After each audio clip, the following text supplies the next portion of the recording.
Muy bien, parece que todos estamos aquí.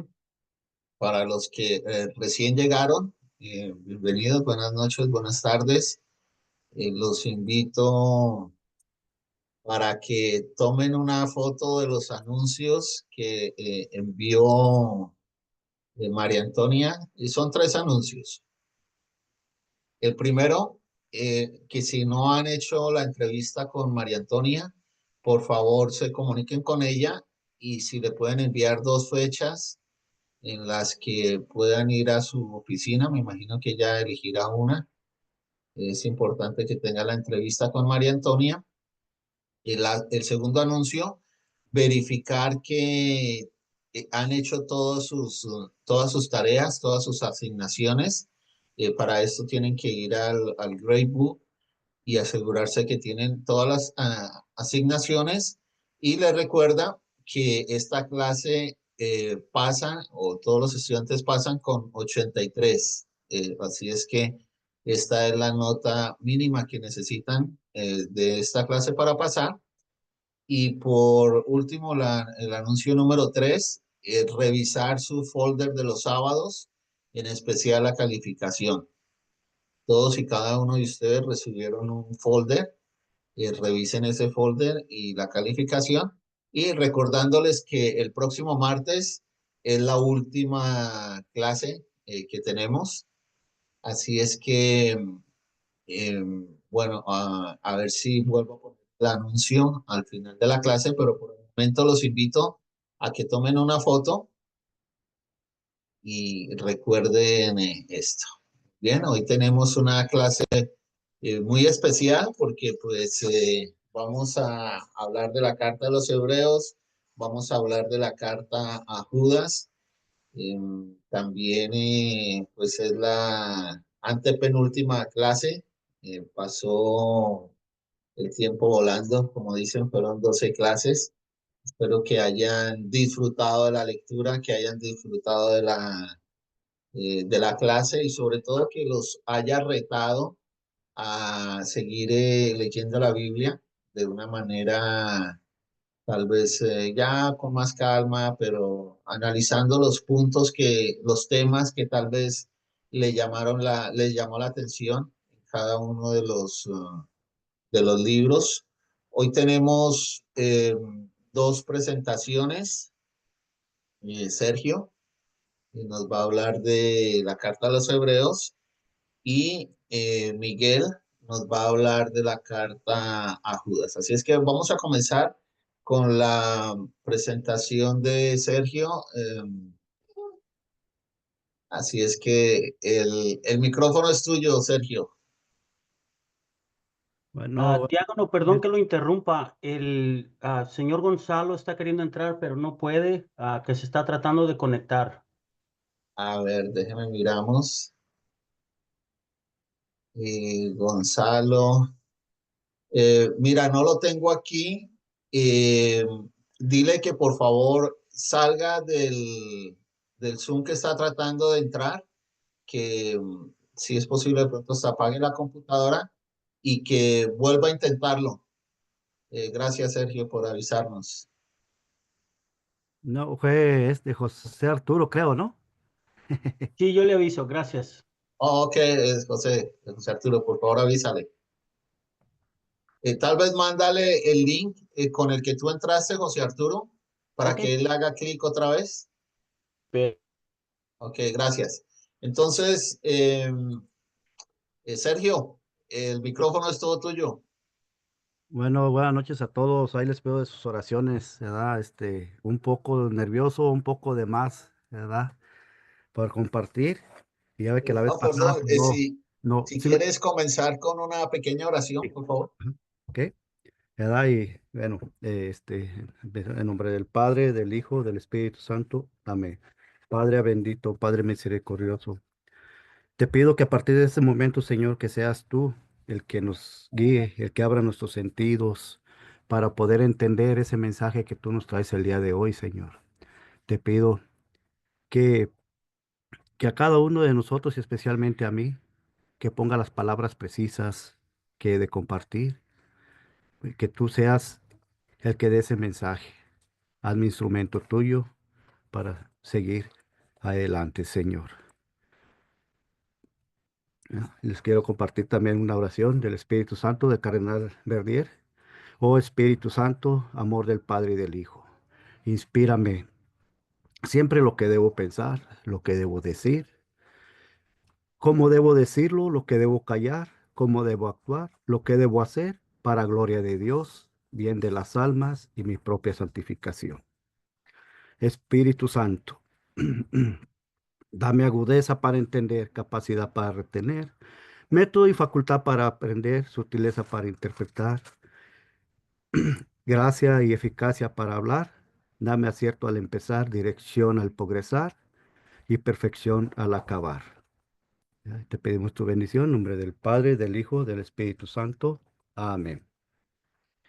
Bueno, la carta de Hebreos, ¿verdad? En sí, la carta dice que empieza con un prólogo elocuente que, con un prólogo, que presenta al Hijo de Dios como la revelación definitiva de Dios, ¿verdad? Pero la carta de los Hebreos, o sea, no tiene un aspecto de una carta, ¿verdad? Por lo menos, no, no lo dice así, sino hasta el final, ¿verdad? Y el autor se refiere a su obra como palabra de exhortación, ¿verdad? Dice, Hebreos fue escrita para una audiencia, pues, de cristianos, judíos y gentiles, ¿verdad? Y tal vez fue escrita en Roma, ¿verdad? Y la carta, ay, ya me equivoqué aquí. Ok. La carta en sí es anónima y su estilo y teología característicos se distinguen de los escritos de Pablo, ¿verdad? Y la carta de los Hebreos en realidad tuvo dificultades para obtener como parte del canon cristiano debido a su anonimidad, ¿verdad? Debido a que era anónima, ¿verdad? Pero aquí surge la pregunta, ¿verdad? ¿Quién escribió la carta? ¿Verdad? Pues aquí dice, la historia de la interpretación ha provisto un largo listado de posibles autores, incluso se le atribuye a Pablo o al famoso a Apolos, a este, a, al, al evangelista Lucas, ¿verdad? O al compañero de viaje de Pablo, que fue Bernabé, o su colega de trabajo, trabajó con él, Priscila, ¿verdad? Y el difunto obispo del siglo primero, Clemente de Roma, ¿verdad? Y pues la carta generalmente se cree que fue escrita por lo menos cerca del año 50, ¿verdad? Ya que Clemente de Roma la conoce y la cita en una carta que fue escrita probablemente alrededor del año 96, ¿verdad? ¿Verdad? Y pues los esfuerzos por determinar una fecha más precisa a menudo se encuentran en la pregunta de si Hebreos fue escrita antes o después del año 70, ¿verdad?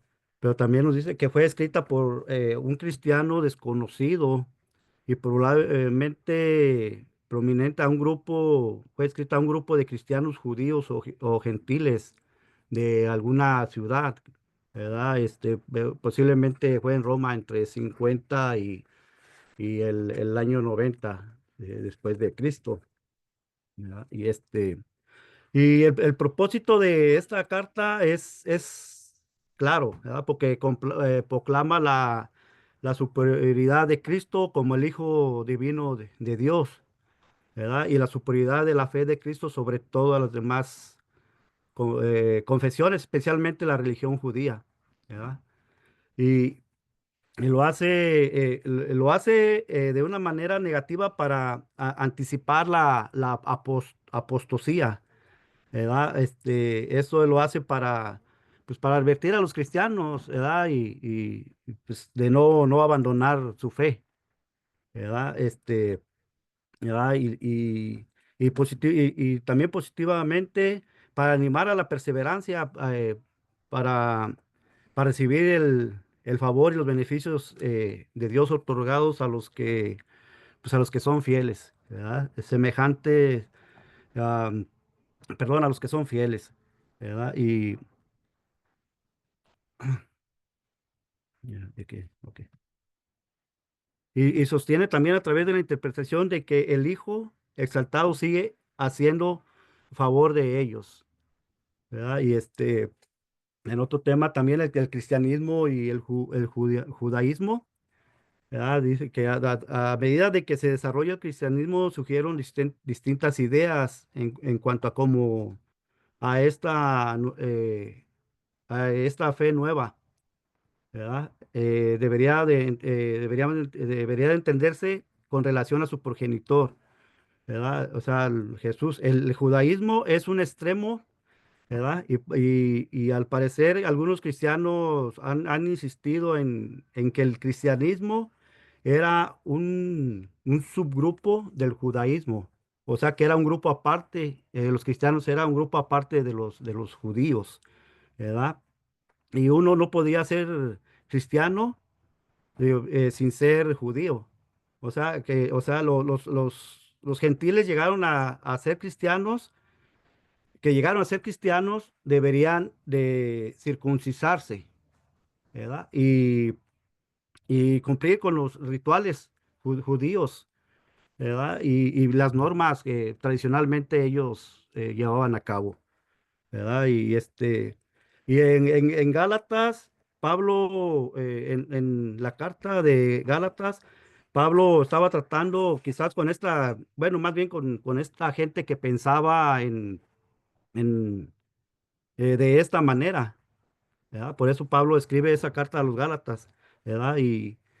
Sin embargo, el extremo opuesto sostenía que el judaísmo era una religión falsa, ¿verdad? Dios judío era malo y había que rechazar las escrituras judías, ¿verdad? De esta manera era lo que se pensaba. También aquí nos menciona al cristiano del siglo segundo, Marción, ¿verdad? Que él era ah, un líder religioso que hasta en el siglo segundo, él estaba a favor, él vivía un dualismo, que él creía en un Dios bueno y misericordioso, ¿sí? Y también creía en el Dios malo, ¿verdad? Haciendo referencia al Antiguo Testamento, ¿verdad? Y la continuidad de de las religiones cristiana y judía es evidente en el hecho de que Dios, quien ahora ha hablado a través del Hijo, es el mismo Dios que habló a través de los profetas judíos, ¿verdad? Hebreos también nos dice que el cristianismo es superior al judaísmo, ¿verdad? En muchas maneras significativas, ya que nos muestra que Jesucristo es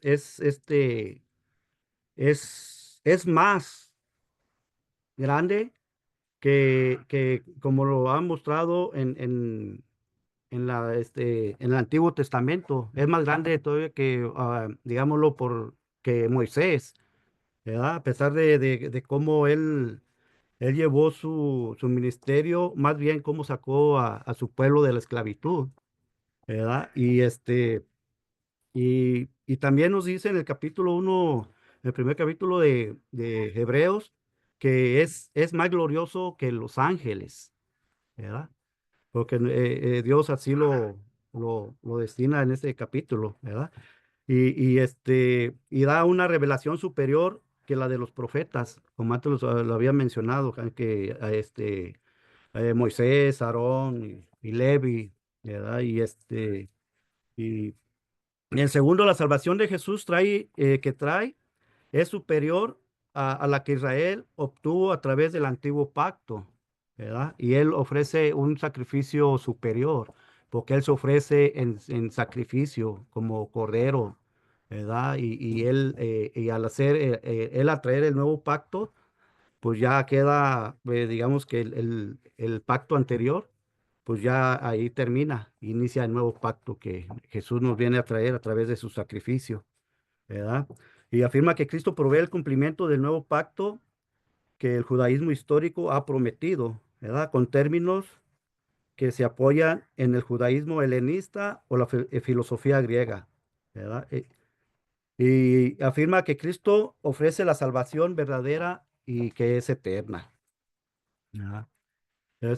Y la cristología, ¿verdad? Y luego la carta de los Hebreos dice que Jesucristo es el mismo ayer, hoy y por los siglos, ¿verdad? Y esto nos lo dice también en Hebreos 13, capítulo 13, eh, versículo 8. Dice, identificación con Cristo, Jesucristo es el mismo ayer y hoy, y lo será para siempre. Palabra de Dios. ¿Verdad? Eso nos lo dice el capítulo 13, versículo 8, ¿verdad? La representación de quien Jesucristo en la carta y su bosquejo de lo que Jesucristo significa para la humanidad son amplios y completos, ¿verdad? Es lo que nos dicen este versículos.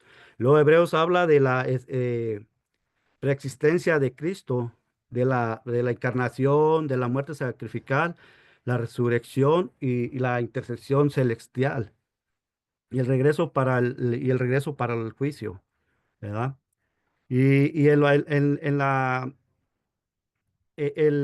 Aquí expresa la idea de lo que la persona que ahora es conocida como Cristo existía como un ser divino. Como lo acabo de decir en la intercesión, perdón, en la preexistencia de Cristo, de la encarnación, ¿verdad? Y antes de llegar a ser antes de llegar a ser un ser humano, ¿ya? Oh, pero ya me equivoqué. Y en lo celestial se refiere que Jesucristo está en el cielo, ¿verdad? Donde ora por todos nosotros, sus seguidores, ¿verdad? Así es él ora desde el cielo, ¿verdad? Y también testifica de lo, Hebreos también aquí nos habla de que testifica de lo que llegaría a ser un dogma cristiano, ¿verdad? En cuanto a las dos naturalezas de Cristo, ¿verdad?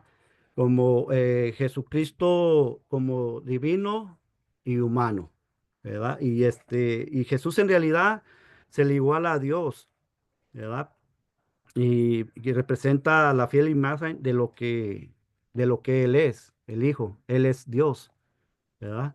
Y Hebreos también presenta a Jesús como total y profundamente humano, una persona que al igual que otros humanos, ¿verdad? Él se presentó aquí en la tierra como, pues, como nosotros, ¿verdad?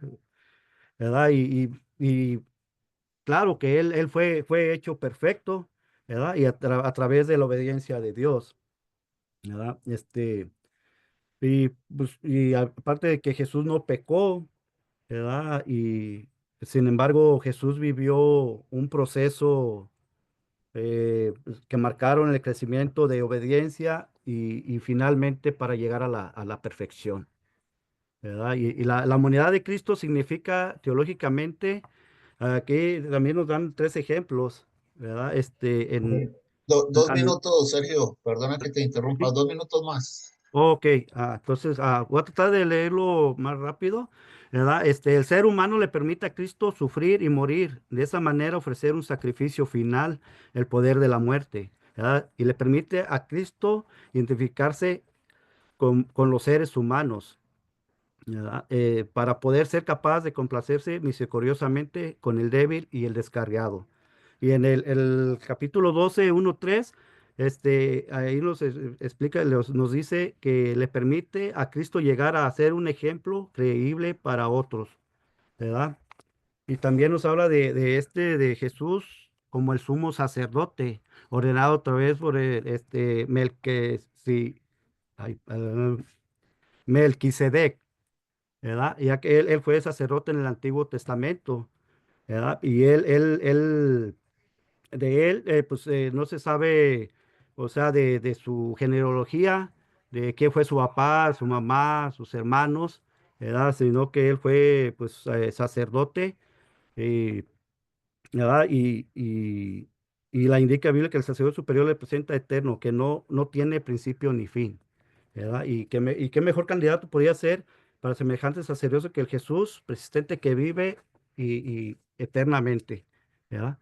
Y aquí nos presenta en el versículo 7 la imagen de Jesús como sacerdote, ¿verdad? Y también nos habla del reposo, ¿verdad? O sea, que debemos, aquí nos habla de un reposo divino, o sea, no un reposo de descansar, por decir, ya la hice, ya terminé mi día y a dormir, a descansar, sino que nos habla de un reposo divino, de, de, de dejar las cosas que nos alejan, digamos, del camino para seguir a Cristo, ¿sí? De lo que ya estamos acostumbrados, de lo que el mundo nos ofrece, ¿verdad? Él nos habla de ese descanso y Él nos asegura un reposo para llegar a Él, ¿verdad? Ok, entonces ¿verdad? Y en Hebreos 6, 4, dice que es imposible que los que han sido iluminados, que han llegado a la fe en Cristo y luego han desertado, que sean restaurados al arrepentimiento. O sea que debemos eh, ahora sí, a, a volver a restaurarnos, ¿verdad? Y arrepentirnos, ¿verdad? Y luego la carta nos da en el final de la carta, en el capítulo 13 nos hace una exhortación, ¿verdad? Que es el de 13, 7, 8. Dice, acuérdense de quienes los dirigen, porque ellos les anunciaron la palabra de Dios. Consideren cómo terminó su vida e imiten su fe. Palabra del Señor. ¿Verdad? Y también el versículo de despedida que es en 13, 20, ¿verdad? Que lo dice, que el Dios de la paz, el mismo que resucitó de entre los muertos a nuestro Señor Jesús, el gran pastor de las ovejas, por la sangre de una alianza eterna, les capacite para cumplir su voluntad, practicando toda clase de bien, que Él haga en nosotros lo que es agradable a sus ojos, por Jesucristo, a quien sea la gloria por los siglos de los siglos. Amén. Palabra de Dios. ¿Verdad? Bueno, pues con esto aquí termino. Nomás No, muy, que muy bien, me muchas largué, y gracias. hay otros puntos, pero como me dijo ya. Sí, sí, sí, está muy bien, muy bien. Muchas gracias, Sergio. Gracias. Hoy tenemos otra presentación. Miguel nos va a hablar sobre la carta de Judas, pero esta presentación la vamos a hacer en la otra mitad de la clase, en la segunda mitad de la clase. Vamos a hablar un poco más sobre la carta a los hebreos que nos acaba de presentar Sergio. No sé si ven el screen. ¿Sí lo ven? Ok, muy bien. Les recuerdo a los que acabaron de llegar tres anuncios importantes que nos manda María Antonia. Entrevistas. Si no han hecho la entrevista con ella, necesitan hacer una entrevista. Por favor, se comunican con ella. Verificar que todas sus asignaciones están completas para esta clase. Recuerden que para pasar esta clase necesitan por lo menos 83. También les pide que revisen su folder de los sábados, en especial su calificación, y pues les recuerda que la última clase es el próximo martes. Como nos decía Sergio, esta carta es una carta anónima, no se ha identificado aún o no se sabe quién la escribió. En un principio se creía que era de Pablo, pero conforme fue pasando el tiempo y conforme se fue estudiando esta carta, eh, como que deja de la gente, los críticos, los intelectuales, empiezan a decir que tal vez esta carta no es de Pablo.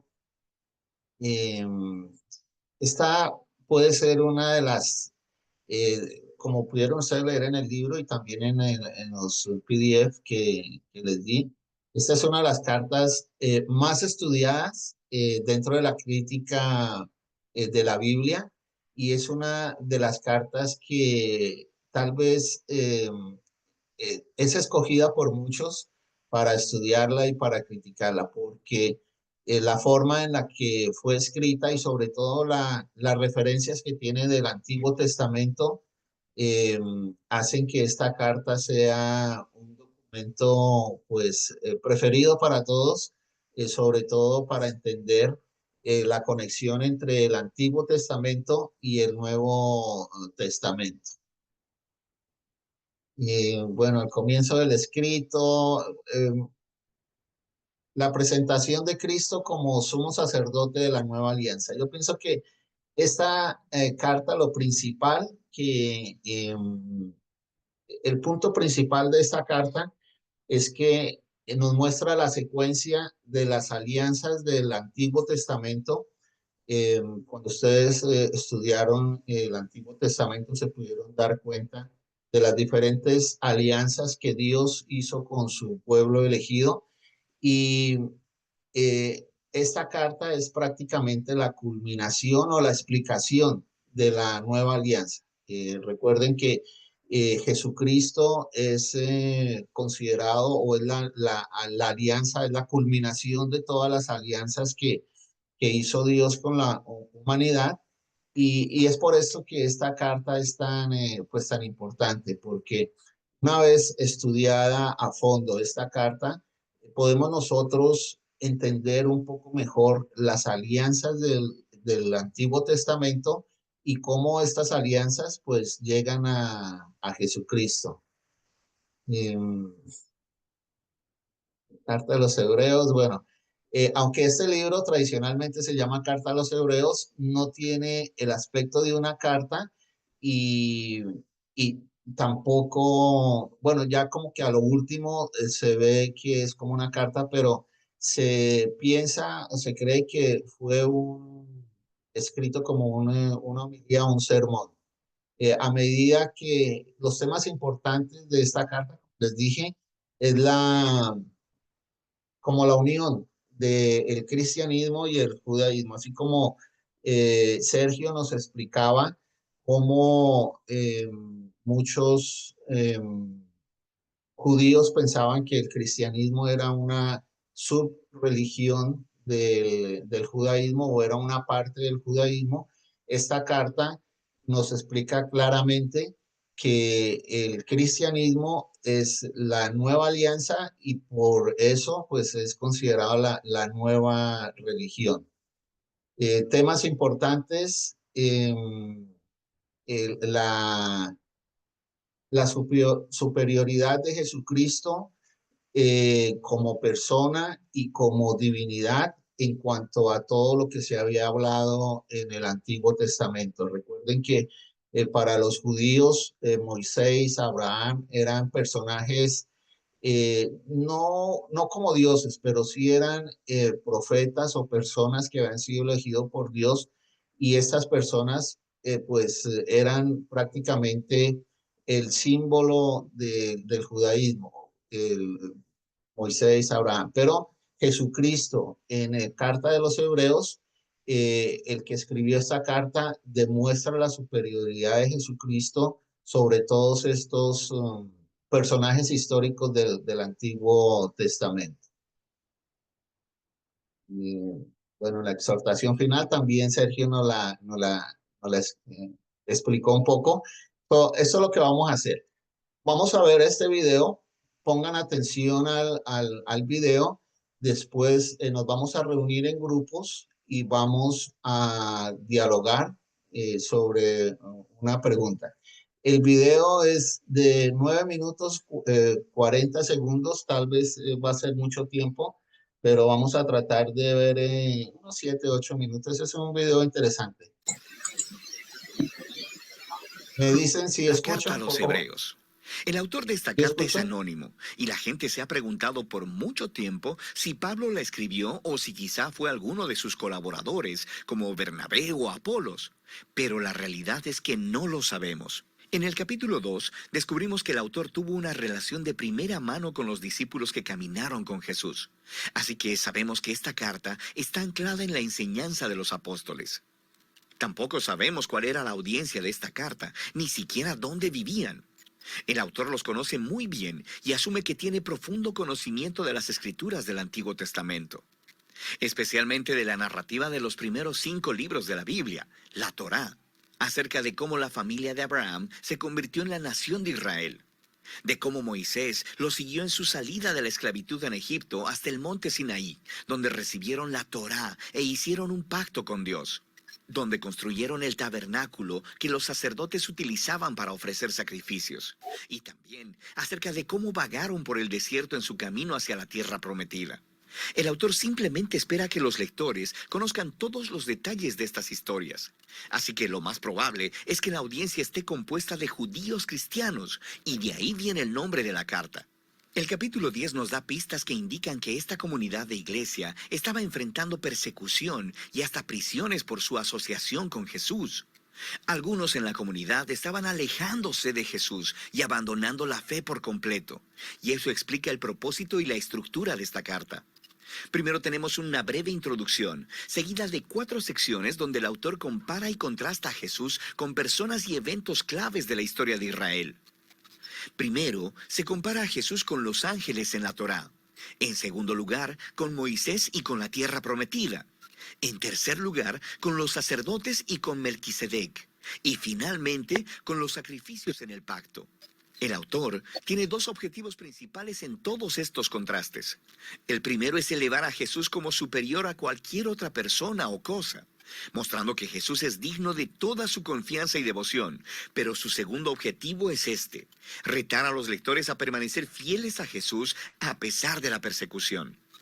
Así que cada sección incluye una fuerte advertencia de no abandonar a Jesús. Ahora, profundicemos y veamos cómo se desarrolla todo esto.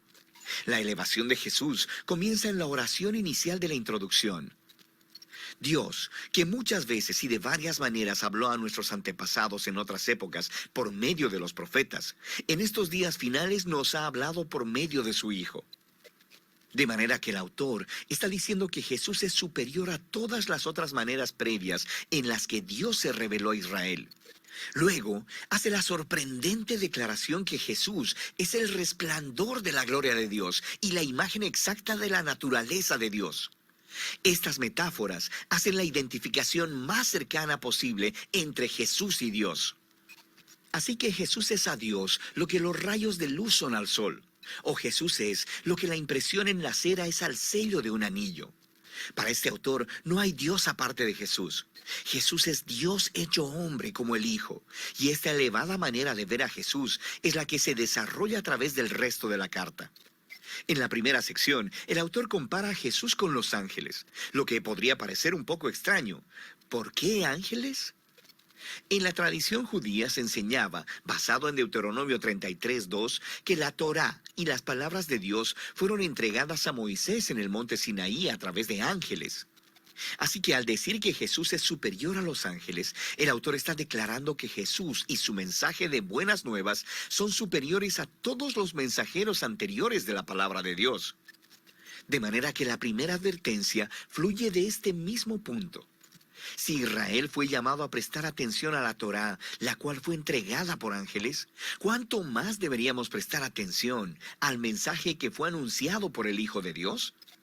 Y no solo eso, debido a la condición de superioridad de Jesús con respecto a los ángeles, cuán asombroso es que Él entregara ese estado tan alto para convertirse en hombre, morir y sufrir. En Jesús vemos la gloria de Dios en mayor grado y su gran humildad al Jesús unirse compasivamente al trágico destino de la humanidad.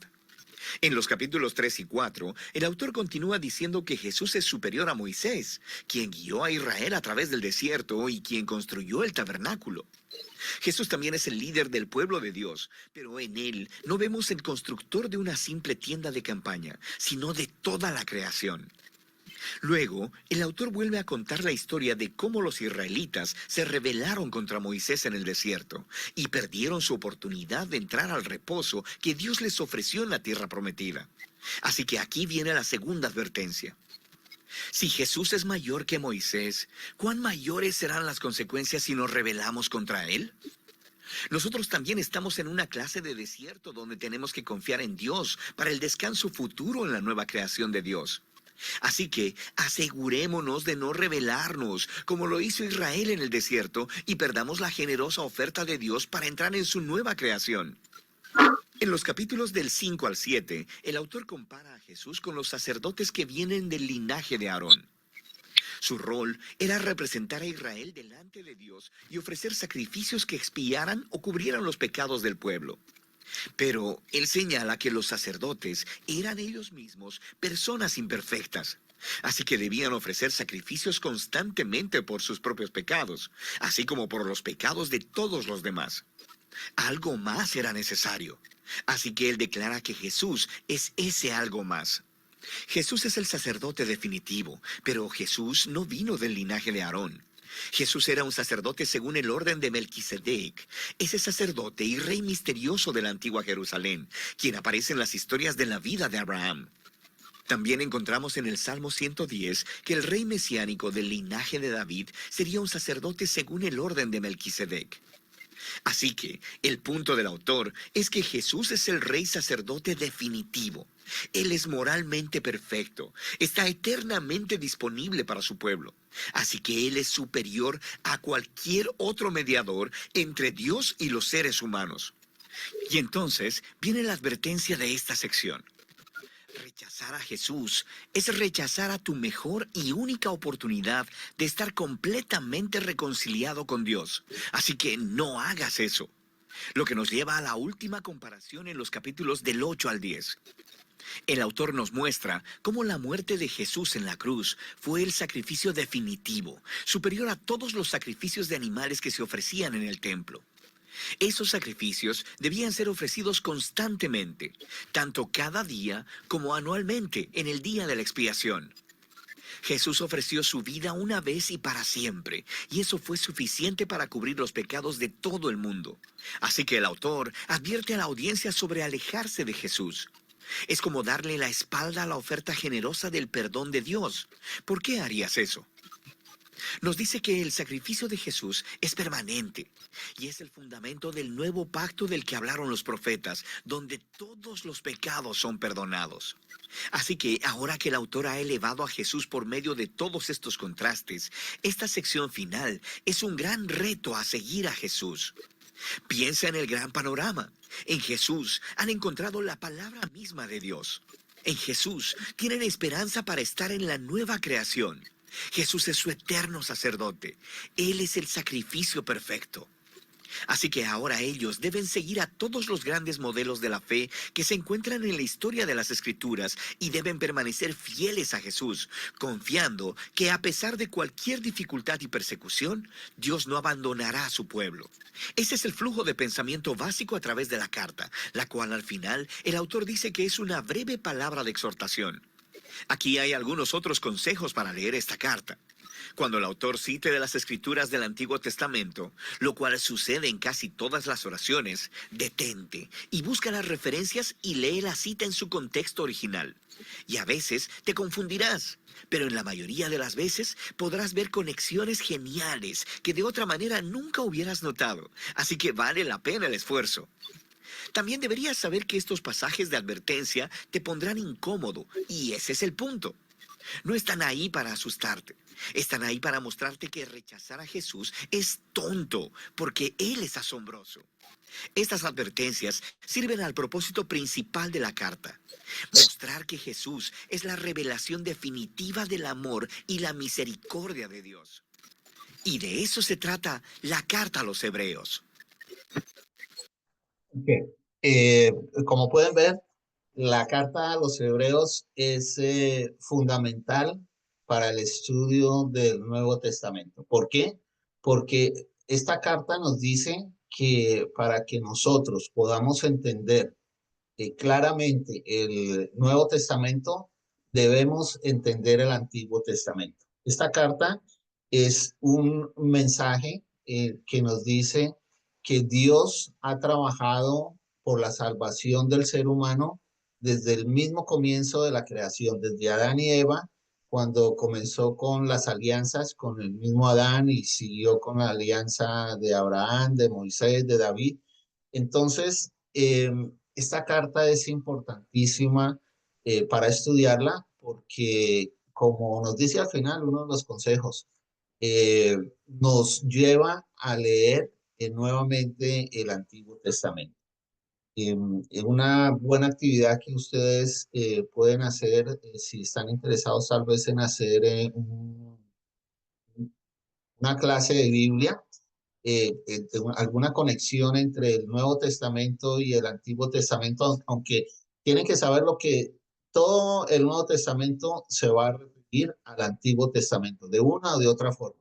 Pero esta carta es el ejemplo perfecto de cómo nosotros, como cristianos, debemos leer, estudiar y aceptar el Antiguo Testamento. Muchas veces algunos cristianos caen en el error de querer eliminar el Nuevo Testamento o de quererle restar importancia al Antiguo Testamento, pero esta carta pues nos motiva y nos exhorta a estudiar ese Nuevo Testamento y darle el valor pues, que requiere este Nuevo Testamento. Eh, la carta a los hebreos tiene una teología cerrada, centrada en Jesucristo como sumo sacerdote y mediador de la nueva alianza y destaca la superioridad de Jesucristo sobre el Antiguo Testamento. La pregunta que yo quiero que ustedes trabajen en sus grupos eh, de acuerdo a lo que han leído, de acuerdo a lo que ustedes piensan, ¿por qué Jesucristo supera las alianzas del Antiguo Testamento? Aunque la respuesta ya la escuchamos varias veces en la presentación de Sergio, en lo que vieron en el video, pero es bueno que ustedes lo pongan en sus palabras. Así es que los voy a dividir en grupos.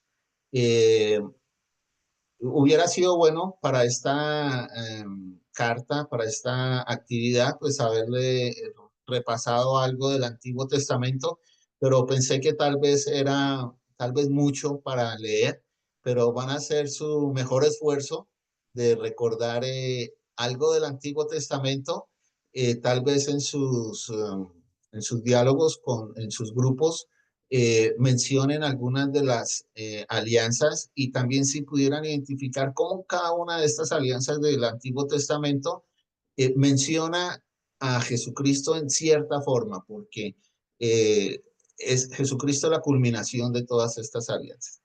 ¿Ya le tomaron la foto? Muy bien, si ya le tomaron la foto, nos vamos a ir a los grupos, pero antes de irnos a los grupos voy a ponerle una...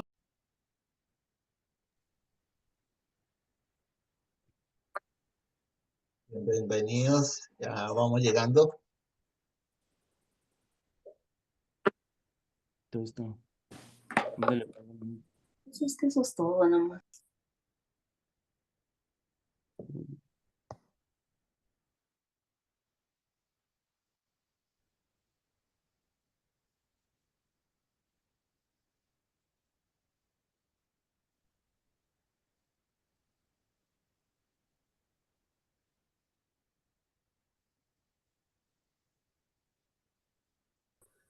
Me parece que ya todos estamos aquí. Espero que hayan tenido una oportunidad de recordar algo una vez más, del Antiguo Testamento, de las alianzas. Y vamos a comenzar con el grupo número 1 o el grupo que desee compartir. Sí, diácono, creo que nosotros somos del grupo número 1 y a mí me aventaron al ruedo. Entonces, bueno, compartimos muy bonito, creo que coincidimos mucho en lo que tratamos de diferenciar el por qué Jesucristo supera las alianzas del Antiguo Testamento. Y bueno, yo compartía y coincidimos con mis compañeros que Jesús supera en primera parte porque Él es Dios. Entonces, Dios en sus alianzas con Adán, con Noé, con Abraham, con Moisés, con David, ellos, aunque bien eran profetas dotados y, por ejemplo, tenían muy buenas virtudes, como Abraham, intentaron ser fieles a Dios, intentaron eh, cumplir con esa alianza. A la misma manera eran imperfectos y también cometieron errores y también fallaron. Por ejemplo, como David, el rey David, ¿verdad? Él cometió pecados muy graves, y, pero también era un hijo predilecto de Dios y Dios, compartíamos, ¿verdad? De cómo Dios, de todas maneras, Él confió en cada uno de sus seres humanos y que, bueno, yo compartía y tal vez esto está como para un poquito de debate, eh, que Dios sabía que le íbamos a fallar, que en este caso estos profetas le iban a fallar porque son humanos y estamos heridos por el pecado, ¿no? Por la mancha que dejó el pecado en el ser humano, que muy probablemente él sabía que somos débiles y que podíamos fallar, pero que aún así él confía en sus hijos y él nos da la oportunidad, porque él nos da ese libre albedrío que, que nos permite, o sea, él aunque él sabe nuestra condición frágil, él se arriesga para confiar en nosotros. Pero con Jesús, pues ya no tuvo tanto ese problema, porque obviamente Jesús no tenía mancha de pecado, era divino, aunque se hizo hombre. También fue como nosotros, se hizo como nosotros, ah, en todo menos en el pecado. Entonces Jesús lleva a culmen esa alianza que Dios quería desde un principio lograr para rescatarnos, para llevarnos a Él, para tener esa unidad con Él, esa comunión con Él. Entonces en Jesús se cumple esa alianza, a pesar de que, como decía nuestra compañera, ¿verdad? Que Él terminó en ese madero que representa el árbol en donde pecan Adán y Eva, ¿verdad? Entonces él, cuando Jesús llega en ese madero y él mismo dice, ¿verdad? Él clama al Padre. Aún tuvo ahí su debilidad humana, pero, pero dijo, no se haga mi voluntad, sino la tuya. Entonces él llevó hasta lo último esa alianza de nuestro Padre, y por eso es él supera a todos los padres del Antiguo Testamento. Bien, muchas gracias. Grupo número 2. Bien, a mí me tocó compartir. Bueno, nosotros estábamos compartiendo sobre la alianza. Soy yo, Rubén. A lo mejor me está buscando, diácono. Soy yo el que está hablando. Bien. Nosotros estábamos compartiendo sobre la alianza hecha a Moisés. ¿En qué se prefigura Jesucristo a Moisés? ¿Cómo se lleva a cabo este cumplimiento? Bueno, la alianza de Sinaí con Moisés, Dios hace una alianza con el pueblo de Israel. Por medio de Moisés envía a cumplir el decálogo o los 10 mandamientos, como bien ya los conocemos. Dios promete por medio de esta alianza proteger al pueblo de Israel y liberarlo de la esclavitud. Pero con Jesucristo se lleva la plenitud de este cumplimiento, de esta promesa, perdón. La nueva alianza en Jesucristo o el nuevo pacto que es definitivo y para siempre, que consistió en un único sacrificio y para siempre, como ya decía, para todo, no solo para los israelitas, sino para todo aquel que lo reciba. Jesucristo no, no cambió ninguna de las alianzas, sino más bien perfeccionó todas estas y no las llevó a su cumplimiento. Bien, nosotros comentábamos que cada una de las alianzas es un tipo de Jesucristo, es decir, Moisés como gran profeta, en Jesucristo se lleva a cabo esta plenitud como el profeta enviado por Dios Padre para llevar a cabo el plan de salvación. Entonces, este es un plan de salvación que fue progresivo a través de la historia, a través de los pactos, de las alianzas hechas con el pueblo y con los distintos enviados, ¿no? Yo quiero leer un pedacito también, o quiero más bien recordar que también en la alianza de Moisés se da algo muy importante que es el Cordero Pascual, ¿verdad? Entonces ahí queda prefigurado todo esto, que ahorita, por cierto, estamos festejando nosotros las felices Pascuas, las reales Pascuas, pero que ya teníamos prefigurado en Moisés lo que iba a suceder, que ahora ya se cumplió en Jesucristo. Yo leyendo un libro hace tiempo, yo encontré un pasaje muy hermoso de un obispo muy antiguo, era un padre de la iglesia que se llamaba Melitón de Sardes, un obispo que murió a la edad avanzada en el año 180. Su edad o su ciudad, hoy conocida como Sart en Turquía, bueno, este obispo hace él una profunda teología sobre el Cordero Pascual y sobre el verdadero Cordero que es Jesucristo.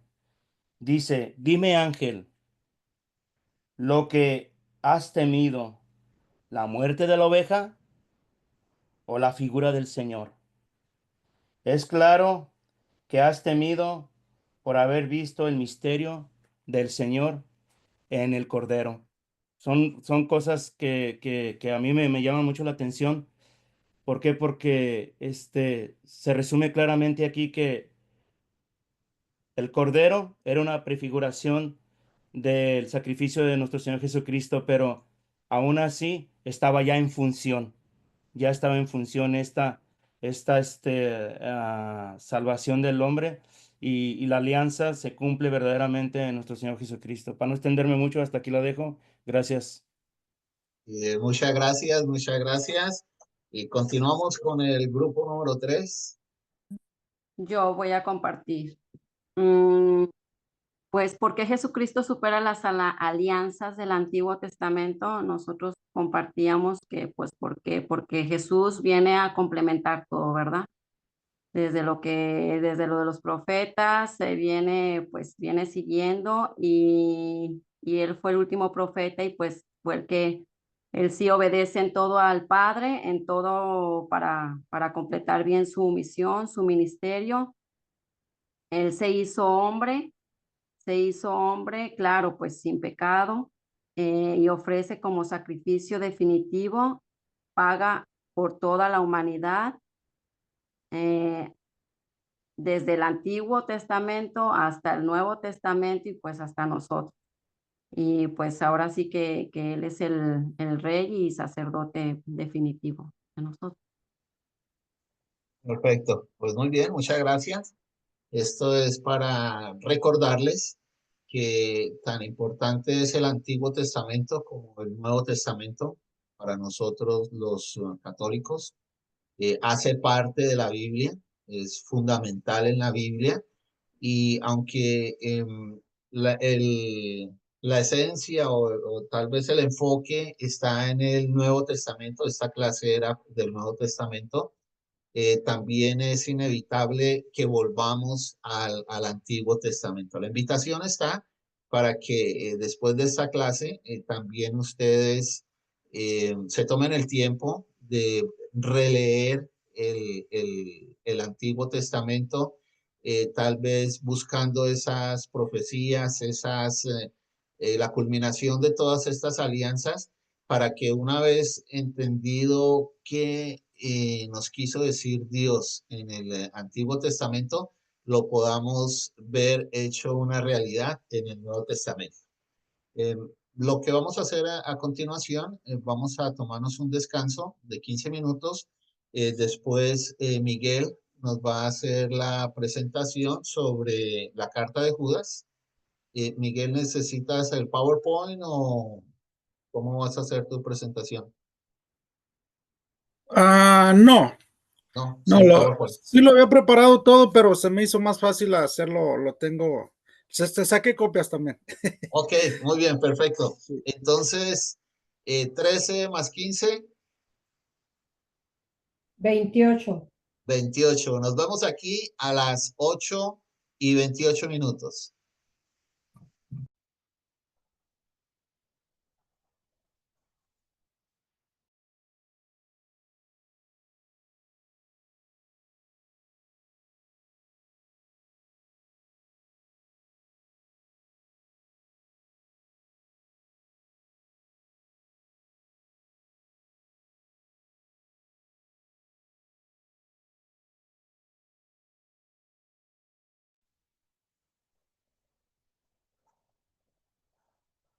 Vamos a dar inicio a esta segunda parte. Vamos a invitar a Miguel.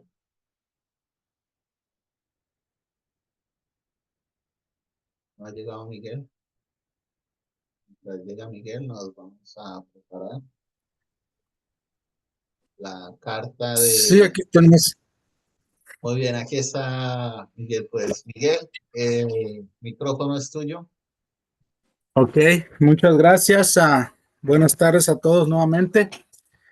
Y pues me tocó el de Judas, un libro muy, muy cortito, pero muy emocionante, muy cortito, pero completo a la vez. Y pues como vemos, es el libro de Judas, ya todo lo leímos y por lo mismo de que tan cortito era, yo creo ya todo lo que voy a decir, ya todo lo sabemos. Y pues es la carta o la epístola del Nuevo Testamento y la penúltima del Nuevo Testamento, la de Judas. Y como podemos ver, el remitente se presenta como Judas, hermano de Santiago. Y pues no puede ser Judas Tadeo. Alguien me decía a mí, ¿dónde está el libro? ¿En dónde se encuentra el libro de Judas? Hace tiempo me decían, digo, pues ese es antes del Apocalipsis. Dice, ¿será San Judas Tadeo? Le digo, no es San Judas Tadeo. Entonces aquí dice, no es San Judas Tadeo, y los evangelios pronuncian dos Judas, y ese lo podemos ver como en Marcos 6:3, lo podemos ver en Mateo 13:55, lo podemos ver en Lucas 6:16 y también en Hechos 1:13, de que pronuncia a Judas. Y se menciona, como les había dicho, se menciona a dos Judas, el hijo de Santiago y el hermano de Jesús, pero se cree que ninguno de los que se mencionan es el autor de esta carta. Y como vemos en este también, pues yo creo como todos los libros se desconoce la fecha, como en algunos libros, se desconoce la fecha en la que fue escrita, y se cree que fue entre los años 50 y 110. Ya dice que si la carta fue escrita por Judas, el que se menciona en los evangelios, puede situarse o puede estar situada entre los 50 y los 70, antes de la destrucción del templo de Jerusalén. Y si fue después ya de una iglesia ya organizada, ya después de todo esto, entonces sería entre los años 90 y 110. Por eso es que se cree que fue entre los 50 y entre los 110. Y pues a los destinarios, como todos, hay un poco de diferencia que algunos como en otras cartas, otras epístolas, se puede, era a diferentes comunidades, a diferentes,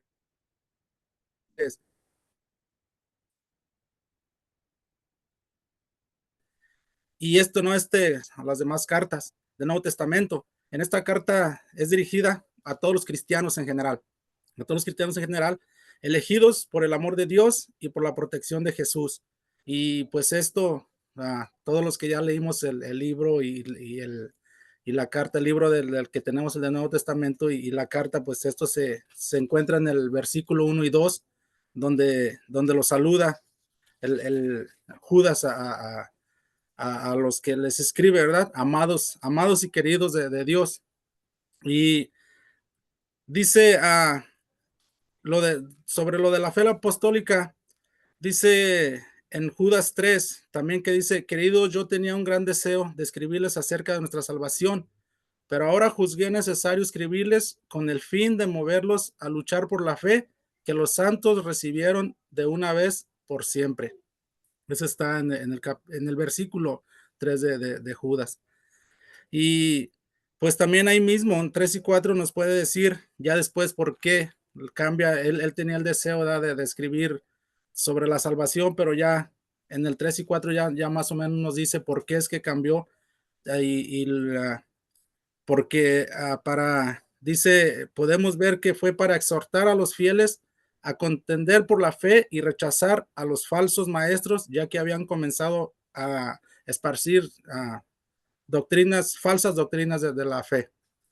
Y dice, es desde la clave del amor, donde el autor nos invita a desarrollar los motivos de la carta, luchar por la fe y resistir contra quienes desde dentro amenazan la armonía de las comunidades y nos recuerdan que la lucha de esta tarea no es nada más de los dirigentes, sino de todos los cristianos que somos llamados a ser santos por una fe recibida. ¿Sí? Y dice el autor, aparte que en el libro también hay estuve tratando más o menos sobre lo de la fe, y el autor tiene algunas referencias sobre la fe, y eso se puede ver como en Timoteo 3:15, en Romanos 6:17, en primera de Timoteo también 4:6, en segunda de Timoteo 1:13, donde nos habla mucho de la fe, ¿verdad? Y a donde hace referencia a Judas, a esos libros sobre la fe. Y también lo podemos encontrar en Tito 1:2, y ahí sigue exhortando con más recomendaciones, pero pues también nos sigue, él nos pone también, como hablábamos hace rato en Hebreos, pues yo creo que todos los libros ahora hablan del Antiguo Testamento. Y aquí Judas pues recalca tres pasajes más o menos de cómo castigó a los de Sodoma y Gomorra, cómo castigó cuando renegaron de haber salido en el desierto, ¿verdad? Y también cómo fue con Caín. Entonces, pues ahí nos tiene varias recomendaciones para que sigamos luchando por la fe y no pues no es que no aceptemos, sino que más bien ah, cuidarnos de las falsas doctrinas y todo eso, ¿verdad? Y pues podemos ver después ya también, después de todas las advertencias y todo eso, en el versículo 20 del mismo libro de Judas, vuelve a recordar cómo mantenernos firmes en la fe, en el camino del Señor, dice, comenzando con la fe, la oración, el amor, la misericordia y la compasión con los que dudan de la fe. Y a pesar de la dureza del autor con todos los infiltrados y alborotadores, llama a toda la comunidad a tener compasión de todos ellos. Y pues fue un poco cortito, estuve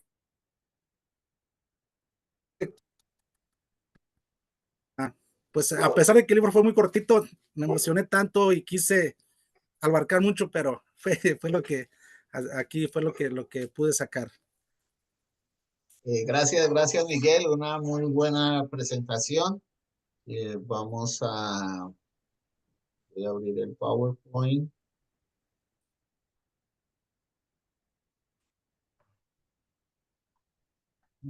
Y pues, si me deja esta vez.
¿Lo pueden ver ahora sí? ¿Sí lo ven? Muy bien. Eh,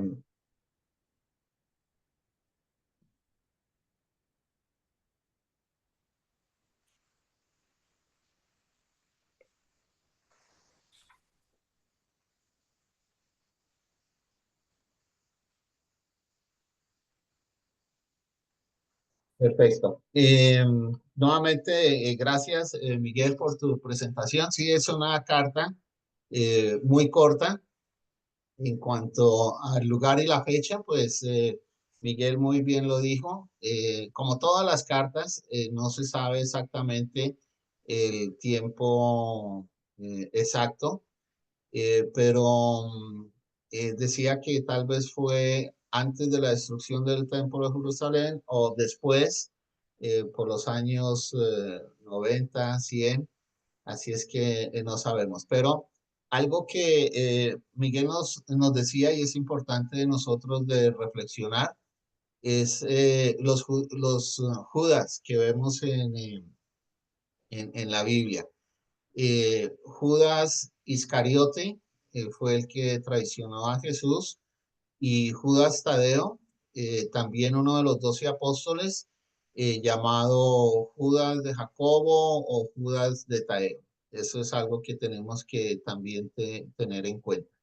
Esta carta el autor se autodenomina como Judas, pero en realidad no sabemos quién fue el que escribió esta carta. Se piensa que tal vez fue un hermano de Santiago, pero nos decía Miguel, pues no se sabe. Algo que en sus libros pudieron leer, esta es una carta un poco diferente a las otras en cuanto a quién se dirige la carta.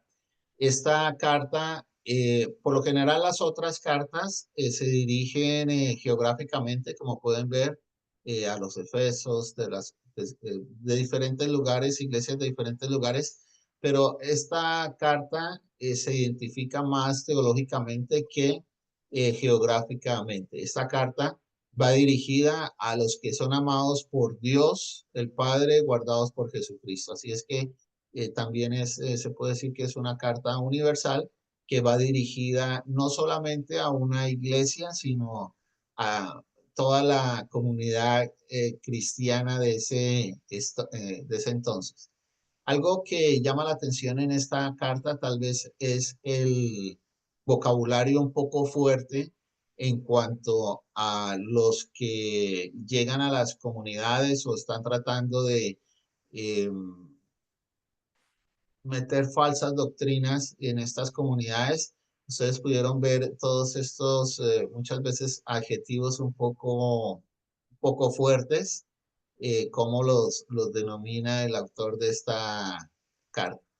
Eh, Uno de los temas importantes, de acuerdo a nuestro libro de texto, es la certidumbre del juicio. Definitivamente, esta carta nos dice que va a haber un juicio final donde en pocas palabras, los buenos irán al cielo, los malos irán al lugar de tormento eterno. La fe apostólica, otra vez, esta carta le recuerda a los lectores la importancia de la tradición apostólica, que quiere decir lo que los primeros apóstoles de Jesús enseñaron y la secuencia. Esto lo van a ver ustedes, la fe apostólica, en la clase la siguiente clase, que es la historia de la iglesia. Prácticamente van a ver esta continuación, cómo muchas personas trataron de abolir esta fe apostólica, trataron de ignorar lo que los primeros discípulos de Jesús estaban enseñando.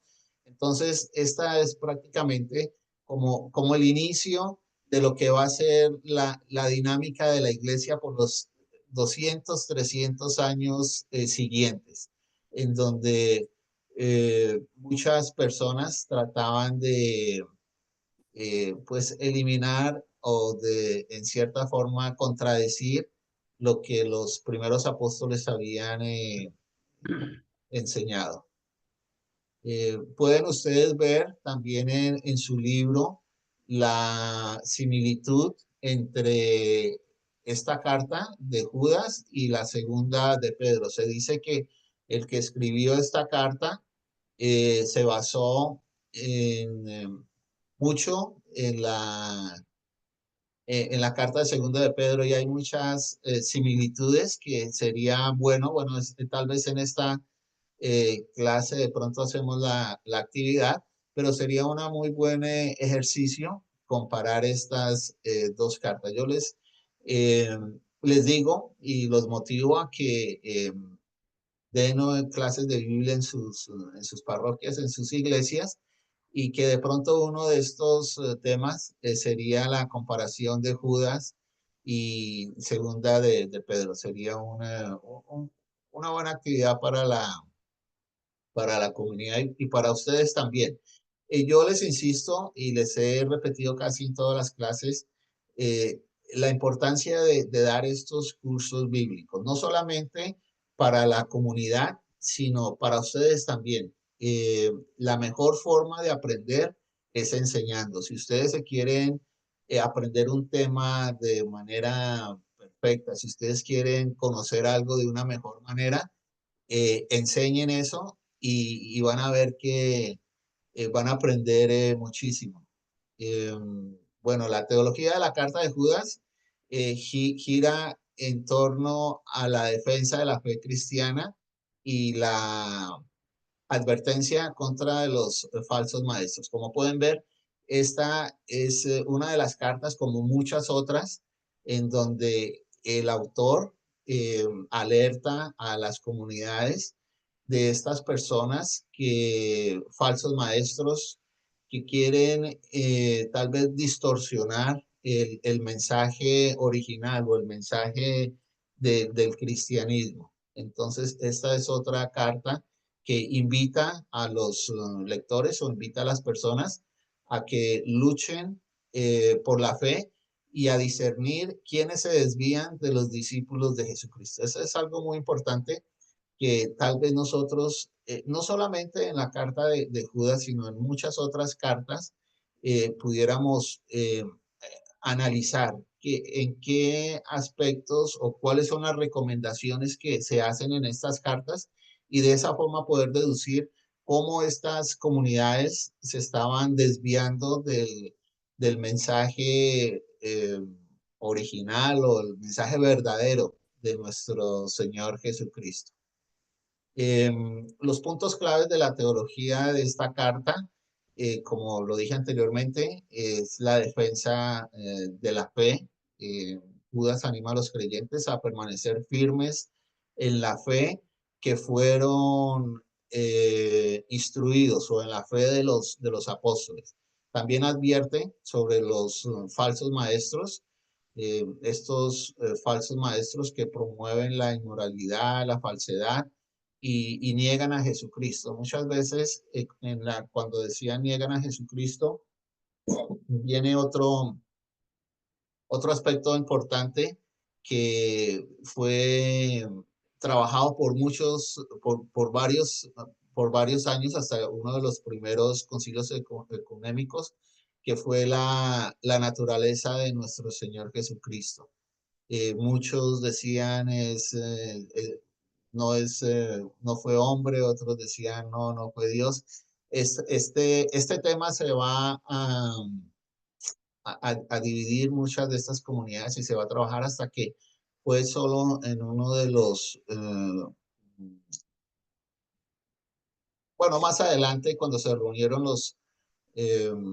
como 100 años después, se reunieron los obispos, y fue cuando trabajaron todo eso y dieron la doctrina de la cual nosotros creemos hoy en día, y que pues es la verdad, que nuestro Señor Jesucristo es verdadero Dios y verdadero hombre. Y por supuesto la supremacía de nuestro Señor Jesucristo También, como decía Miguel, aquí se menciona, y como se menciona en todas las otras cartas del Nuevo Testamento, pasajes del Antiguo Testamento. Entonces, este es otro ejemplo de cómo la base del Antiguo Testamento es importante para que nosotros podamos entender el Nuevo Testamento. Bueno, nos da esto, aquello. Vamos a ver este otro video y después del video vamos a, bueno, pongan atención al video porque sí, tal vez vamos a tener tiempo para hacer otra actividad en grupo. Me dicen si Más escuchan, por favor. precisamente Judá, de acuerdo con ¿Sí la escuchan? pronunciación de su nombre tanto en griego como en hebreo.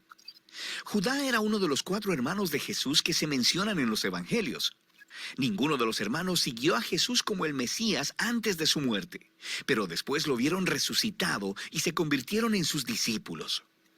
Todos estos hermanos de Jesús eventualmente se hicieron líderes en las primeras comunidades de judíos cristianos. Judá era conocido como un maestro, viajero y misionero, y esto nos provee el trasfondo para entender el propósito de esta carta. No sabemos a qué comunidad de iglesia en específico le escribió, pero lo más probable es que estuviera compuesta en su mayoría de judíos mesiánicos. Su estilo de escritura asume un profundo conocimiento de las escrituras hebreas del Antiguo Testamento, como también de otra literatura judía popular. Judas se ha enterado de una crisis que enfrenta esta iglesia, y esto nos ayuda a entender el diseño de la carta. Empieza con un cargo inicial, seguido por una larga advertencia y acusación contra los líderes corruptos que han influenciado a esta iglesia. Y luego, Judá cierra completando el encargo de lo que esta iglesia debe hacer.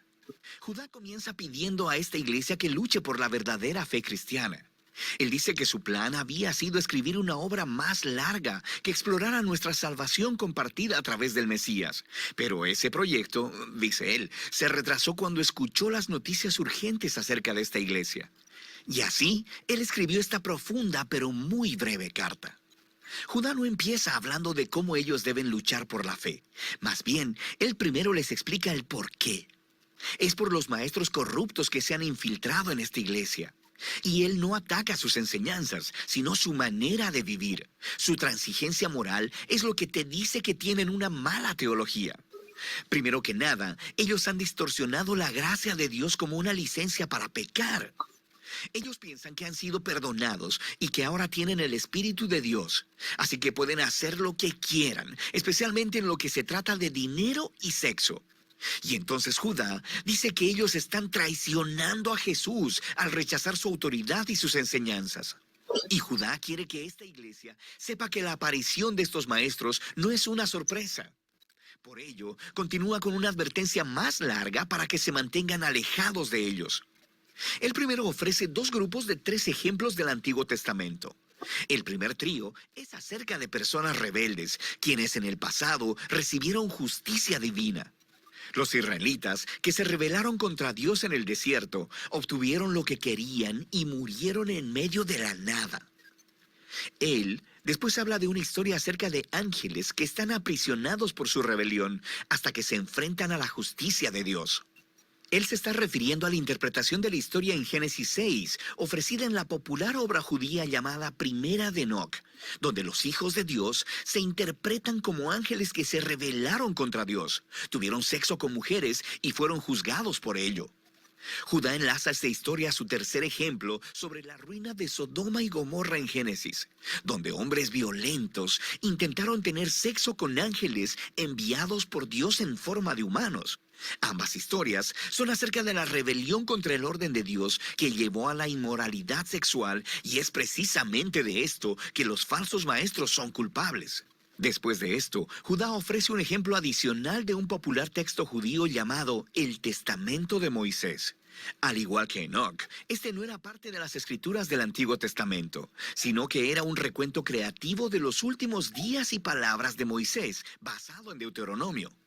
En la sección que Judá cita, Moisés ha muerto y hay un ángel bueno, Miguel, que está refutando las acusaciones del diablo contra Moisés, pero decide dejarle la decisión final a Dios. Ahora, estas historias podrían parecerte un poco extrañas, pero para las personas que fueron criadas con esta literatura, las advertencias de Judas tienen mucho sentido. El comportamiento de estos líderes corruptos tiene raíces antiguas. Rebelión contra la autoridad de Dios, inmoralidad sexual, rechazo a los mensajeros de Dios. Y esto se conecta con el segundo trío de ejemplos.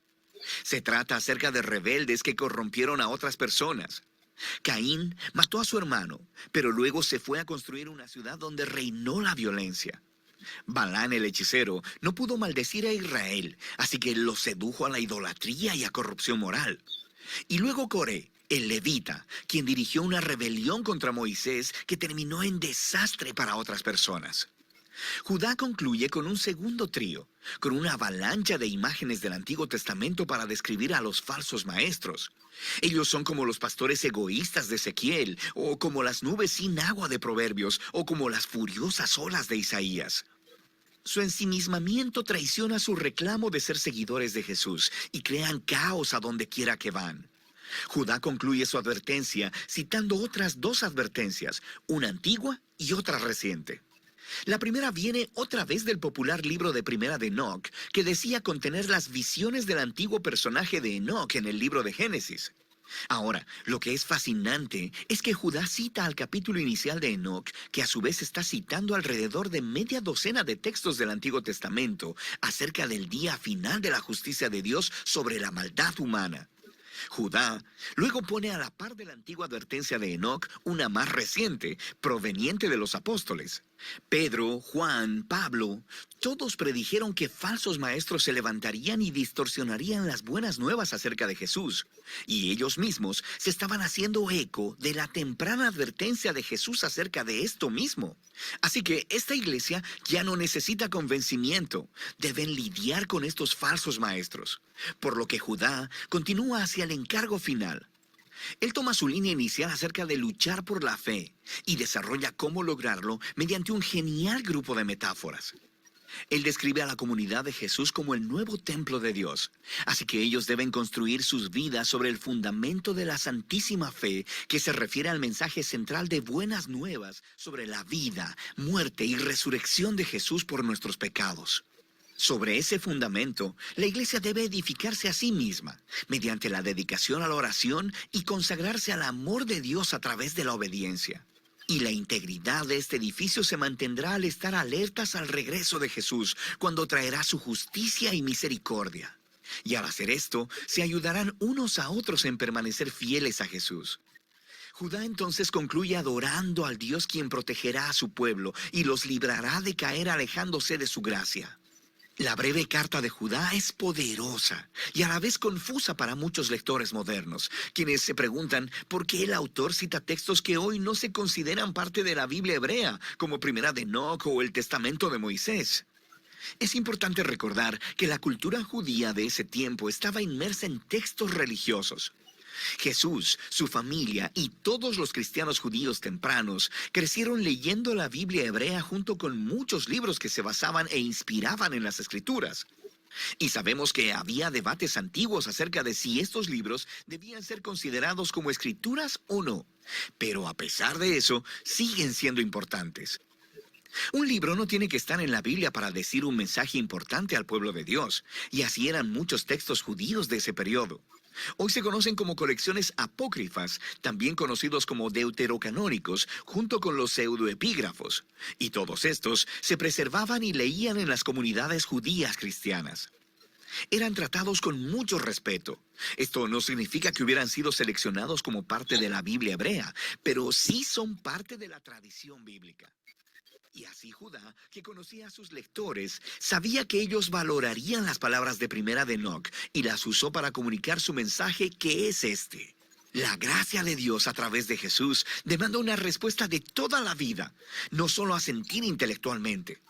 Nota que Judá no critica ni se enfoca en la teología de los maestros, sino en su manera inmoral de vivir, la cual niega a Jesús. Así que Judá está aplicando aquí lo que Jesús les enseñó a sus discípulos. Si realmente me aman, obedecerán mis enseñanzas. Para los cristianos, la manera en que vives es el indicador más confiable de lo que realmente crees. Y de eso se trata la carta de Judas. Ok, muy bien, una carta muy interesante. Varias cosas que tenemos que tener aquí en cuenta. Lo primero, si nosotros leemos y que lo leemos en todas las Biblias, los hermanos de Jesús, debemos recordar que Jesús no tuvo hermanos. Hay varias teorías en cuanto a por qué en las Biblias dice los hermanos de Jesús. Les decía yo anteriormente que una de las teorías es que en el griego la palabra que se usó se usa para describir parientes, primos, hermanos. Entonces, cuando nosotros en nuestras Biblias leamos los hermanos de Jesús, estamos hablando de los familiares de Jesús. Es algo que debemos recordar. Otro aspecto y que escuchamos aquí en este video, los libros deuterocanónicos. Estos son los libros que diferencian la Biblia católica de la Biblia cristiana. En nuestra Biblia católica tenemos los libros deuterocanónicos, que son 7. Son algunas cositas que nosotros debemos pues saber y estar conscientes también. Vuelvo y les repito, en las clases de Biblia, si pudieran explicar ustedes en sus comunidades sobre estos libros, los deuterocanónicos, y por qué los tenemos nosotros en la Biblia, de pronto, si quieren profundizar un poco más, que Martín Lutero no los incluyó en la Biblia protestante. La siguiente actividad que vamos a hacer es, vamos a reflexionar teológicamente, vamos a discutir en grupos de qué manera la carta de Judas es una llamada a la acción para defender la fe, discernir a los falsos maestros. Bueno, aquí discernir también no sé cómo descubrir a los falsos maestros y permanecer firmes en el amor de Dios. Prácticamente esta Biblia, esta este libro del Nuevo Testamento son 3 cosas que nos dice. Nos invita a defender la fe, nos ayuda a discernir, a saber cuáles son los falsos maestros y por último nos invita a permanecer firmes en el amor de Dios. Entonces, en sus grupos van a nos identificar una de estas 3 cosas dentro del libro de Judas. Van a, como en las otras actividades que hemos hecho, una persona, elijan a alguna persona para que compartan con el grupo lo que ustedes han discutido. Si no han tomado la foto, tomen la foto, o si recuerdan la pregunta, y nos vamos a dividir en grupos, en 3 grupos. Bueno, ya están los grupos. 2, 3. Perfecto. Parece que nos manda los mismos grupos. Tal vez vamos a hacer un cambio.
Al parecer ya estamos todos aquí, ya volvieron.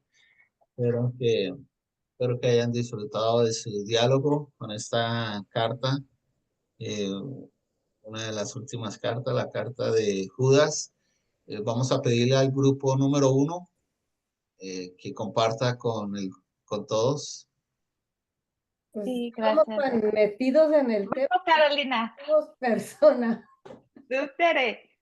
¿Yo? Oh my God. Ok. Sí. No Bueno, nos pusimos de acuerdo, pero yo creo que María Teresa es la candidata. ay, muchas gracias, pero bueno, vamos a hacer lo mejor que se pueda. Bueno, estábamos hablando acerca de cómo es esta carta latente y patente en este momento. Estábamos tocando el tema de del fallecimiento de nuestro Santo Papa Francisco y cómo es que en un momento dado estamos mirando a través de un raudal de información por medio de los medios de comunicación, que son las noticias, y simplemente agarrar tu teléfono, entrar a alguna red social y bastante información, mala información, buena información, y ahí es donde se ve latente los falsos maestros. En el momento en que están empezando a insultar la Santa Iglesia.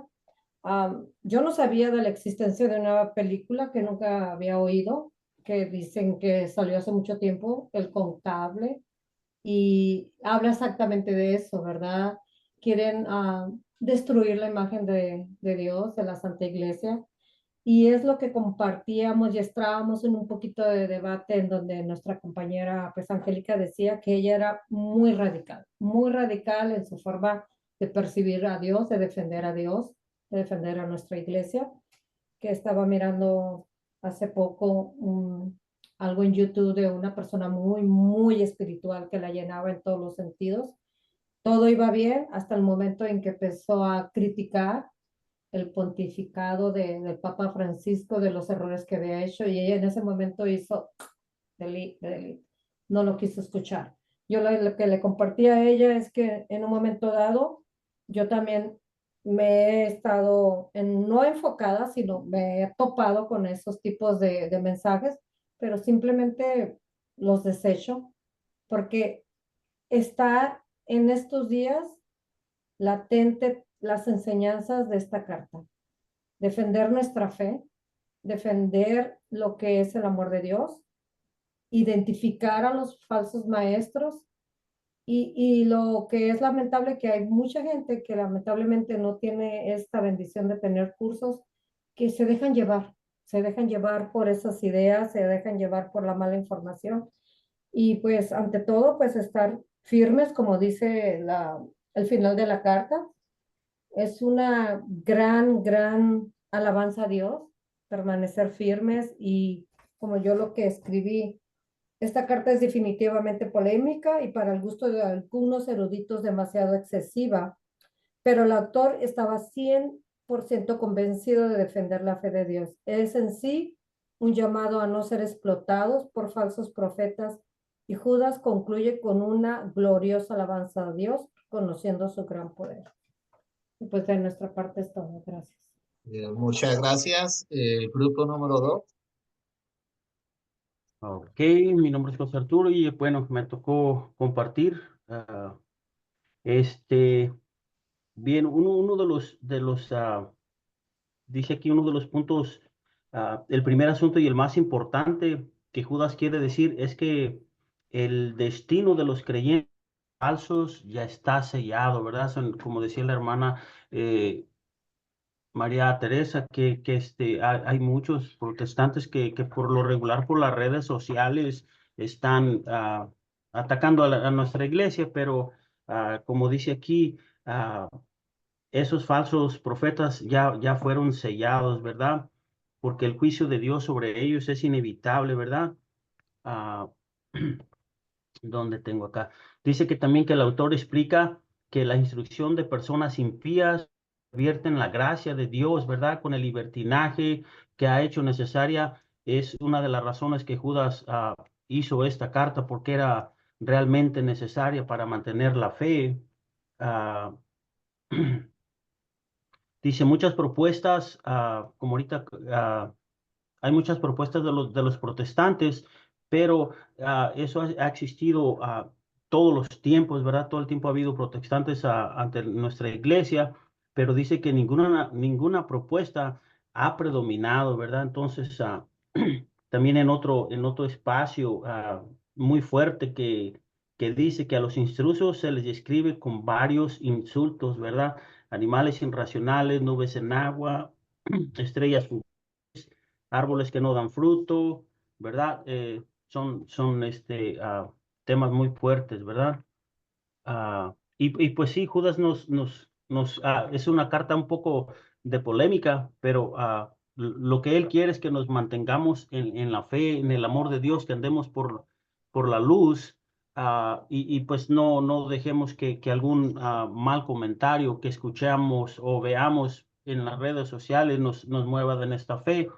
Le comentaba aquí en mi grupo, muchas de las personas dicen, no, es que yo cuando era católico, no, es que nunca fuiste católico. Una persona católica no la vas a cambiar, ¿verdad? Se puede cambiar una persona creyente que cree que es católica, que por decir va a misa una vez al año, ¿verdad? Que le decía que van a misa solamente el 12 de diciembre porque ese día hay tamales, ¿verdad? Es algo chistoso, pero cierto. Mucha gente solamente va ese día y pues el miércoles de ceniza, pero un cristiano, pues, yo me considero muy católico, que pues yo la verdad nunca he platicado con una persona protestante, pero tampoco me movería de mi fe está puesta, ¿verdad? En lo católico, y pues es lo que la carta de Judas quiere, que estemos puestos fuertes en nuestra fe.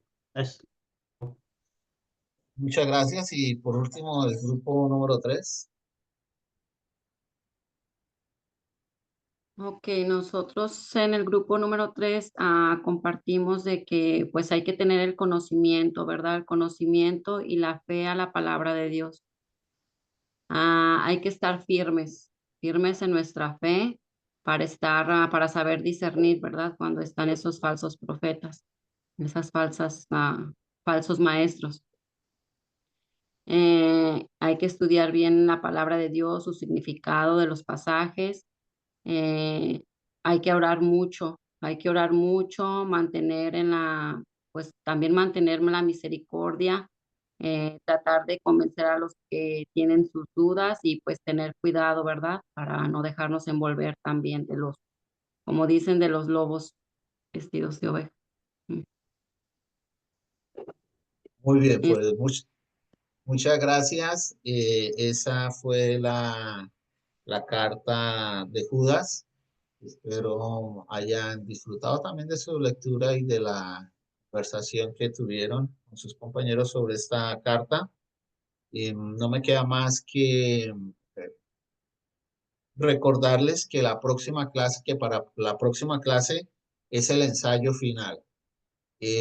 Algunos de ustedes de pronto no escribieron un resumen, algunos de ustedes de pronto no tomó un quiz, ahí se van a poder dar cuenta porque en su gradebook tienen un 0. Pero si les afecta el grado, la calificación, un poco, no mucho, pero sí les afecta. Ahora, si no escriben un ensayo, sí les va a afectar mucho porque recuerden, el ensayo son 100 puntos. Cada resumen solamente son 20 puntos, un quiz son 10 puntos. Así es que, por favor, no dejen de escribir este ensayo. Son 100 puntos. Eh, si ya lo tienen escrito, pues qué bueno, los felicito. Lo único que tienen que hacer es ponerlo en el gradebook, en el Schoology. Si no lo han escrito, por favor, comiencen a escribir. Es un ensayo sobre el Apocalipsis. Es un libro muy interesante, un libro que como tal vez es todo lo contrario a Hebreos. Hebreos es el libro preferido de muchos críticos para estudiarlo, para analizarlo. El libro del Apocalipsis es todo lo contrario. Este libro son muy pocas las personas que quieren trabajar en este libro, porque es un libro que tal vez crea confusión. Espero que ustedes al leer el capítulo que tengan que leer de este libro, el PDF, y también si tienen la oportunidad de leer este libro, se van a dar cuenta de que en realidad no es un libro que traiga confusión, simplemente que por las imágenes que muestra este libro, muchas personas tratan de dar un significado totalmente diferente a lo que en realidad este libro nos quiere decir. Así es que yo los invito a que, es el último libro que vamos a leer, les invito a que lean este libro, lo analicen y por supuesto que escriban su ensayo. Y la próxima clase es nuestra última clase. Vamos a pedirle a Miguel si por favor nos regala la oración final, también recordándole a Martín que tenemos que tiene la presentación para el próximo, la última clase sobre Apocalipsis. Y también te recomiendo, Martín, porque ¿cómo se dice? Aquí en la lista apareces como José Sánchez. Entonces, de pronto en la próxima clase te va a traer un poco de problema. Es bueno, y eso, bueno, va para todos. Cuando tengan que poner su nombre en el Zoom, por favor asegúrense de que ponen el nombre y el apellido que tienen en la lista donde se registraron, para Sí, que, diácono, ¿sí? no me deja el Zoom registrar mi nombre completo. Lo Oh, intenté y no ok. me deja. Por eso puse José Sánchez. Puse José, la middle name M. Sánchez y el segundo nombre y no me deja, que es muy largo. Bueno, entonces Por eso lo déjalo ahí, recorté pero a sí Sánchez, cuando José te Martín Sánchez. vuelvas a escribir en el Zoom, en vez de poner Martín Saipad, pones José Sánchez, y entre paréntesis de pronto Martín. Bueno, como les digo, se va acercando al final esta clase. 11 oportunidades que tuvimos de estar juntos, en realidad ha sido una experiencia muy buena, he aprendido mucho de ustedes. La escritura, he visto la diferencia desde las primeras resúmenes, el primer ensayo hasta los últimos, y pues los invito a que este último ensayo sigan las guías que tienen que seguir para escribir un buen ensayo. Ahora sí, Miguel, por favor, nos regala la oración. Claro que sí. En el nombre del Padre, del Hijo, del Espíritu Santo. Amén. Señor Dios, Padre Todopoderoso,